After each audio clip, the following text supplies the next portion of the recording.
With so many options, why choose Arizona State University? For me, the only online option was ASU because of the quality. Their faculty was really involved with their students and care about your personal journey. The dedication to my personal development from my professors, that's been extremely valuable to me. Earn your degree from the nation's most innovative university. Online. That's a degree better. Explore more than 300 undergraduate, graduate, and certificate programs at asuonline.asu.edu.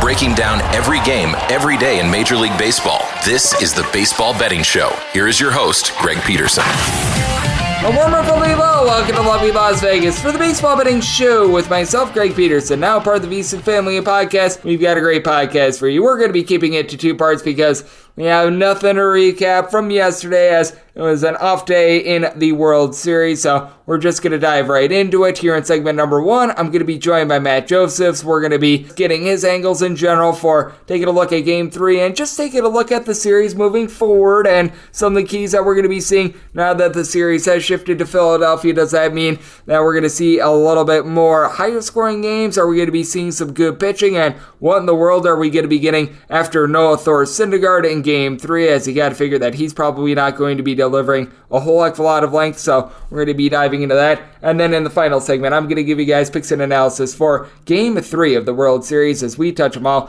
If you've got a question, comment, segment idea, what have you for this podcast, you do have one of two ways we offer those in. First one is my Twitter timeline at @JN_41. Keep in mind, letters EM. Name me does not matter, so as per usual, please do send these into the timeline. Either way, that is fine an Apple Podcast review. If you rate this podcast 5 stars, it is very much appreciated. And then from there, you're able to fire in whatever you'd like to hear on this podcast via that 5-star review. Did not get in any Twitter questions today, so let's dive into it. As you know, Matt Joseph's better as Mid-Major Matt. He does absolutely amazing work taking a look at handicapping so many different sports. As you can tell from the name Mid-Major Matt, he does an amazing job taking a look at the game of college basketball. On top of that, he does absolutely tremendous work taking a look at football, as I know that he does that for Athlon Sports. You're able to catch his radio work over there if you're in the great city of Richmond, Virginia, as he does some work over with the ESPN affiliate in Richmond. So he does a nice job there, and on top of that, he has done a great job taking a look at the great game of baseball with me all season long. You're able to follow him on Twitter at Mid-Major Matt. All together, Matt, great to have you aboard. Thank you. No problem. As you said, looking forward to Monday night. The Citizens Bank Park should be rocking. Oh, absolutely. That is going to be rocking, and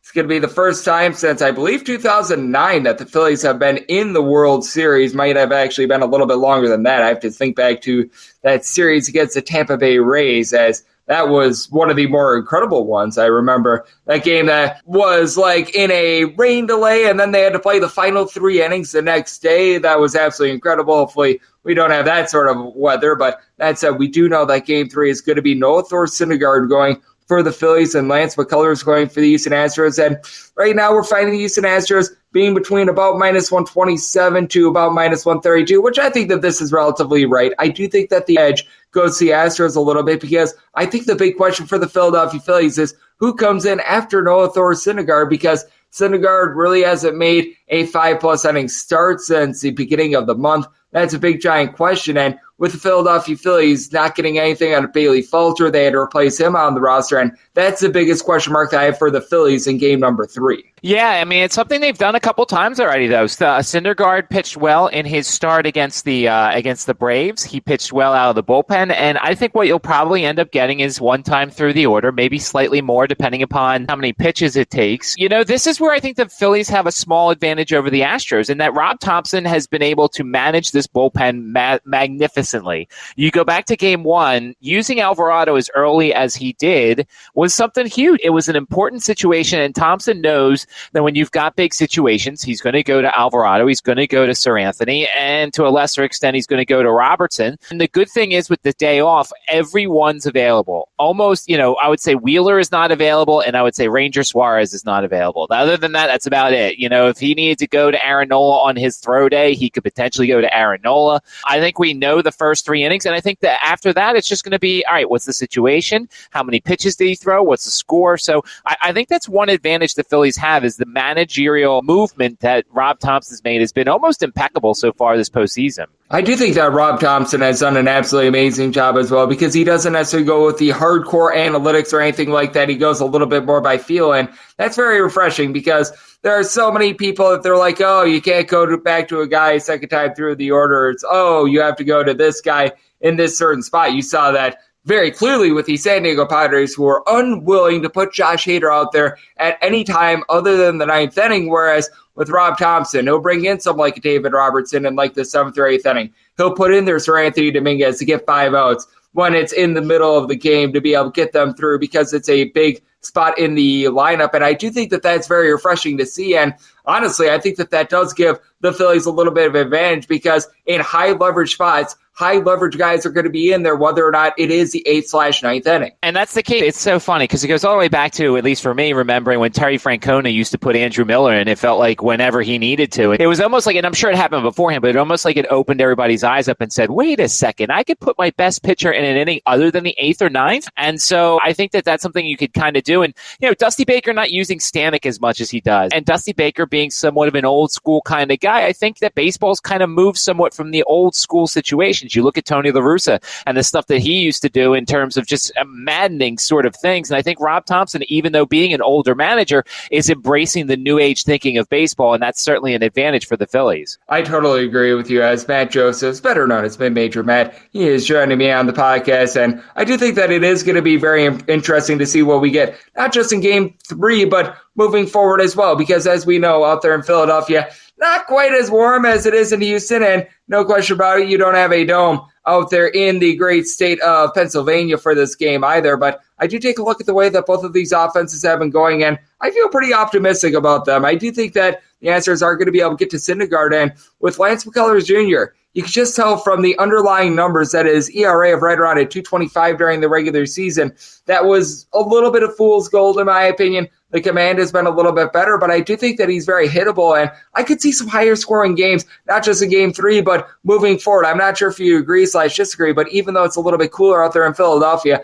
I think these pitching matchups lend themselves to a few more runs. And the Phillies offense, obviously, at home has been so much better. They're averaging, I think, over 5 runs per game at home, and they've beaten up some some good pitchers there. And I thought it was interesting that McCullers said, I've heard some things about the Philly crowd. I'm looking forward to playing there. I think that's the last thing. Those are famous last words of a guy who's going to go in there and get everything that he's asked for. And look, I think that the crowd helps out the Phillies. I think the fact that they're home helps them out. We know the ballpark dimensions certainly benefit them. Kyle Schwarber hit some massive home runs there. And of course, we know the home run he nearly hit in Houston that would have made things very interesting. That would have gone out in Philadelphia. So I do agree with you. And I think that, the tougher thing is to expect more runs from the Phillies, of course, because of how the Astros can deploy their bullpen. And McCullers is probably going to go 5 unless he gets absolutely rocked. And then, of course, you've got Abreu and you've got all these other guys that he can deploy. I think you're going to struggle a little bit to get more runs from the Phillies, but when they're home, they've been mashing all season long. Absolutely, and I do think another key for this series is taking a look at the hot bats as well. No doubt the hottest bat in the world right now is Bryce Harper, hitting a .392 in the postseason with 5 home runs. He had just 3 home runs in his final 35 games after he came off the injured list during the regular season. No question. He was dealing with a little bit of ailment still when he came back. It looks like he is fully healthy right now. But for the Houston Astros, what I thought was a big takeaway from Game 2 was you finally had Jose Altuve bust out. He had 4 hits the entirety of the postseason. He has 3 in that game. And I do think that that's a big key for the Astros, because the one thing that I've been taking a look at with Houston is that the bottom of the lineup has really been hitting better than any other team in the postseason. Even for the Philadelphia Phillies, we've seen guys like Gene Segura struggle a little bit. You'd like to see a little bit more out of Alec Bowman. That's one thing that I really think that the Astros have going in their favor, is at the bottom of the fold, guys like Yuli Gurriel and company have really stepped up this postseason. Yeah, and that's the key for this thing, is that everybody knows that every lineup in baseball, even as good as batter as you can be, the bottom of your lineup is certainly a worry here. And of course, Martin Maldonado using an illegal bat in Game 1, if that's what you have to do as a Houston Astro, that's what you got to do sometimes. But yeah, the key certainly for guys like Syndergaard and the Phillies is there are some outs to be had in the Astros lineup. You've got to take advantage of that, because if you start putting those guys on, and then you've got an Altuve who may have righted the wrong a little bit and some of these other things, you certainly have to figure this stuff out and get the bottom of that lineup out. Yep, you mentioned that bat, and I think that there's a lot more people interested in whether or not there was something that Framber Valdez was using. I personally think that they're making a lot out of something that may or may not have been there. If you take a look at the spin rate, it wasn't necessarily too far up. So I do not know if there was something that was there or not, but what we do know is that it is 1-1 right now, as Matt Josephs, better known as Mid-Major Matt, is joining me on the podcast. And also something that I think is interesting with the World Series is that I'm sure you've seen this as well. The menu is just much, much more expansive for this postseason, because we always know about things like yes run first inning, no run first inning, things of that nature. But I'm even seeing right now in terms of the World Series, you're able to bet on like yes, no run in like the 5th inning, the 6th inning, the 7th inning.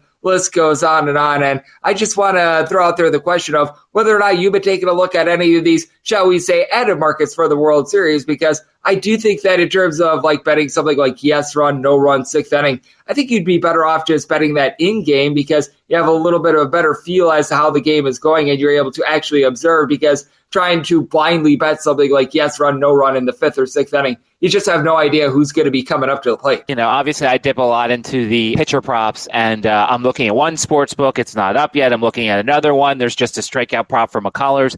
I think the outs market's rather interesting, but I think a lot of the books are going to be scared to put up an outs prop for Syndergaard. I just think that they're going to struggle because they don't know. And this is my problem with the books at times, is that they don't like to put numbers up when they don't have any sort of inkling. So instead of just trying to throw something out there, you and me have no idea how much Thor's going to go. The only people who know how long Thor's going to go is the manager, and even then, it's the people who travel from the future, because they've already seen this game and know how it's going to turn out. Other than that, nobody knows how long some of these pitchers are going to go, so I get frustrated when the books don't put out numbers for some stuff like that. I also like to look occasionally at the first 5 bets. One book has team total runs for the first 5 innings, like I'm looking at the Astros over 1.5 is minus 155. I kind of like that. I think that the Astros have an opportunity to get some early runs against Syndergaard, so there are some opportunities, as you said, to kind of just go and navigate through the market. And if you take the time to look at every single thing that's out there, you're going to find a bet or two that you like and think you have an edge on, because I just don't think the books can get everything right. Oh, no question about it. And we see that time and time again, and they always say that Vegas knows. And certainly these bookmakers are highly intelligent, but at the same time, even the bookmakers don't get everything correct as well, because you'll find, like in the NFL, for instance, we've seen a whole bunch of teams that have been favorites of a touchdown plus, and they lose outright. That has been a very common theme thus far this season. So nobody is immune to having a few bad calls. So I do think that it is always interesting to take a look at there. And because the menu is so expansive as well, offers more opportunities. But to your point, sometimes when there is a little bit of uncertainty, it can be a little bit frustrating as well. And Matt, there's obviously uncertainty when it comes to this series. How do you view it right now as to who's going to be able to win it? Because I do think that it was very important that Houston was able to get that Game 2 win. I think that the Phillies, at minimum, are going to be able to steal one more game. I was thinking that this was going to be Astros in 6 coming in, and I still lean towards Astros in 6. I think that there's a good shot that they pull it out in Game 3. I think Justin Verlander at this point might be, honestly, the biggest liability that the Houston Astros do have, but I still think that the Astros have enough firepower to be able to pull it out, but I still think that the Phillies showing great fight. I think that they're stealing at least one more game. What's your overall thoughts on the series as of now? Well, I definitely think we're going back to Houston. I think the key is that if the Phillies have to take one of these next 2 wild card games, whether it's the Syndergaard game or the Ranger-Suarez game, because like you said, I think that Verlander in Philadelphia for Game 5, I won't guarantee it because obviously circumstances could come into play here, but if there's a game that I feel like the Phillies could take the most, it's Game 5 with Verlander in Philadelphia. That crowd will get on him, and if he continues to struggle, I think that could be a very ugly game for the Astros. So the key for the Phillies to win the series is take one of these next 2, take Game 5, and hope that Wheeler and Nola, one of those 2 guys, wakes up from their slumber. I mean, it was very concerning about Wheeler losing the velocity that he had, and there's some concern over the line drive he took off the leg last start before the World Series. And look, Nola is a guy that gets very hot and cold. We know that Nola can be a Cy Young level ace, but we also know when Nola's off, he could be one of the worst pitchers in baseball. So the key is those 2 guys have to get back to what they're doing and try and send this thing to a 7th game potentially. I would maybe look at some sort of over 6.5 games potentially, depending upon if your book offers it and depending upon how these games go. Of course, a lot of these books put out that number and they keep it out there after every game. If the Phillies win, I think this thing's going at least 6. If the Phillies lose, well, then you get a little bit worried, but I still think this thing's going 6. Yep, I do think so as well. I personally think that this is going to be a series that goes 6. And if you do think that it's going to go to a game 7, I'm seeing that at DraftKings right now. That's a plus 155. Meanwhile, if you think that it's going to be going under 5.5, so one of these two teams, they are going to win each of the next 3 games, that's a plus 265. I do not think that that is going to be happening. And, well, if you think that this is going to be a series that's going to be going 5, you might as well just bet the money line 3 times over, whether it be the Astros or the Philadelphia Phillies that you think is going to win. Roll that over, and you're going to get a whole heck of a lot more money than that. And I know that you, Matt, find money in a lot of different markets. You do a great job when it comes to the NFL, college football. College basketball is going to be back in our lives soon. You've done an amazing job taking a look at baseball all season long. So let the good people at home know it's all on tap for you and how people can follow along on social media and other platforms. Yeah, make sure to check out my work at Mid-Major Matt. And certainly I love looking at the other markets that are out there besides the sides and the totals. I think there's money to be made in every sport, whether it's, the NFL or Major League Baseball, college football, whatever it is. And of course, as you said, college basketball rapidly approaching. Love that sport as well. Certainly any questions that you can't necessarily answer, they could tweet me at Mid-Major Matt. We're all trying to beat the books. And you can find my work also at Athlon Sports, some NFL previews every single week. Absolutely. And Matt did a great job with his previews for Athlon Sports and has continued to put out great work there. And tell you right now, I'm hard at work on my night 1 handicaps for the upcoming college basketball season as well. So been spending a lot of my free time in which I have not had to handicap as many baseball games doing that. And I'm sure that Matt is doing much of the same, as that is approaching very, very soon. And it is always great to get Matt aboard, as he does a great job of looking at firing in on baseball in a wide variety of different ways, taking a look at a whole different props and markets, and always does a nice job on this podcast. Big thanks to Matt for joining me on the Baseball Betting Show, now part of the VSiN Family Podcast. Coming up next, it is that time of the podcast. I give you picks and analysis for Game 3 of the World Series and a little something I like to call Touch 'em All.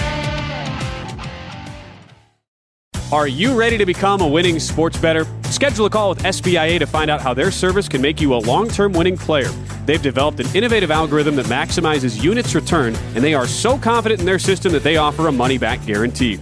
Sign up by October 31st and get their MBA package at no cost until they reach 10 net units. They treat sports betting like a business. So if you want to learn how to make your sports betting dreams a reality, visit them at SBIA1.com and check them out on social media at SBIA Sports. Breaking down every game, every day in Major League Baseball. This is the Baseball Betting Show. Here is your host, Greg Peterson. And we're back in lovely Las Vegas for the Baseball Betting Show with myself, Greg Peterson, now part of the VSiN Family Podcast. Great to be able to get Matt Josephs aboard. He does absolutely incredible work taking a look at the great game of baseball. Does a nice job when it comes to all forms of football. He's going to be doing great work when it comes to college basketball as well. He's joined me all throughout on this podcast during the season, taking a look at things, not just in terms of the side and total, but very many other ways to be able to take a look at player props and first fives, first threes, list goes on and on, ways to be able to cash in terms of the great game of baseball. So big thanks to him for joining me in the last segment. Now it is that time of the podcast. They give you picks and analysis for Game 3 of the World Series as we touch them all. If a game is listed on the betting board, Greg has a side and a total on it, so it is time to touch them all. Do note that, as per usual, any changes that are made to these plays will be listed up on my Twitter feed at JuneNR1. Obviously, very easy to go in rotation order when you've only got one game. So let's dive into 9:55, 9:56 on the board. It is the Philadelphia Phillies, and they are playing host to the Houston Astros, as Lance McCullers Jr. is going to be going for the Astros, and Noah Syndergaard is on the bump for the Phillies, and the Phillies are underdogs of anywhere between plus 110 and plus 121, and the Astros are between minus 127 and minus 132. 8 is the total. Unders between minus 110 and minus 120. The overs anywhere between even a minus 110. Very similar to the handicap that I had yesterday, but I'm going to settle on the DK Nation pick being on the over in this spot because we just don't know what we're going to be able to get out of Noah Syndergaard, and I do have my question marks with who would be following him behind him, whether that be someone like a Kyle Gibson, which that would be really, really bad. I don't think that they're going to be throwing out their Kyle Gibson much, if at all. So that is something that I think is a little bit more of a long shot. But that said, if you do get it, boy, oh boy, that would be a nice treasure trove for the over. You've got Nick Nelson, who's coming in out of the bullpen. He's had north of a 4 ERA all season long, and I do have my question marks with those guys. Now, Sir Anthony Dominguez has been terrific for this Phillies team all throughout the postseason, and during the postseason, the Phillies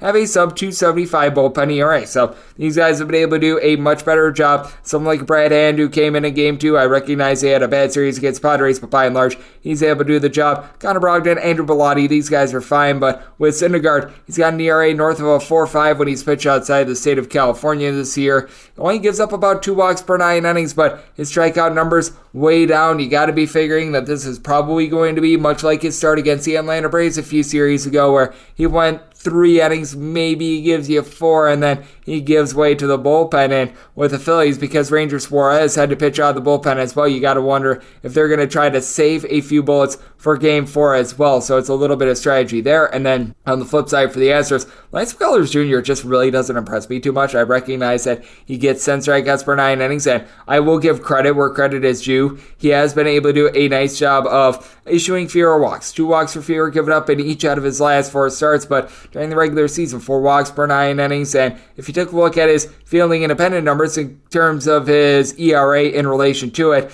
his fielding independent is more than half a point higher than his ERA. He's been really lucky to not give up more deep balls than he has this season. He's been giving up about 0.75 home runs per 9 innings. He is backed up now by a terrific bullpen of the Astros that has a sub-1 bullpen ERA here in the postseason. There's going to be a little bit of progression with that as well. I mean, you've got so many guys who have been terrific for this team. Rafael Montero, Brian Abreu, Ryan Stanek, all with a sub-275 ERA here during the regular season and the postseason. Ryan Presley has been able to do an amazing job as well. Gave up that unearned run in the 9th inning. Was not his fault at all. But for the Houston Astros, all of a sudden, you now have Jose Altuve, who's been able to wake up as he started out the postseason 0 of 25. He is now 7 of his last 16. So he's been able to heat up in a big way. Alex Bregman, Jeremy Pena, along with Kyle Tucker, all have 3 home runs here in the postseason. All these guys hitting at least a 250. All these guys north of a 300 on base as well. Yordan Alvarez, he's been a little bit cold since he had those home runs against the Seattle Mariners, but I do think that Game 2, him being able to score multiple runs,